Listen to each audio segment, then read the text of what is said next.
எங்களுக்கு சளி பிடிச்சிச்சுன்னா 180 ml. 180ல ML என்ன அது சிறப்பு? ஒரு சிறப்பு இருக்கு. என்ன சிறப்பு? ஓல்டு மங்க்னு பேரு. ரொம்ப லேட்டா இதாகுமா இல்ல உடனே கேக்கும்.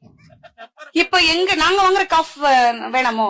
அது இல்ல, நீங்க சளி ரன்னிங் நோஸ்னா ஆமா. ஓல்டு மங்கு, இருமல் சேர்த்து இருந்துச்சுன்னா மேன்சன் ஹவுஸ். இரும்பி இரும்பி சளி வந்துச்சுன்னா இரும்பி சளி வந்தா லாமார்டின்.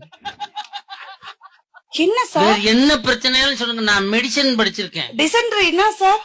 டிசென்ட்ரினாவா? ஆமா சார். டிசென்ட்ரினா பக்காடி லெமன். ஓ, லெமன் போட்டா, லெமன் ஜூஸ் போட்டா சரியாயிடும். ஓகே. சத்யாக்கெல்லாம் மூட்டு வலி, கை கால் ஜுனோ. டயட்ல இருக்கிற மாதிரி ஒரு சிறப்பு சொல்லுங்க சார். Black gold. ஏன் எல்லாம் சிரிக்கிறாங்க? அவங்களுக்கு இந்த சிறப்பு தெரியும், மெடிக்கல்ல வேலை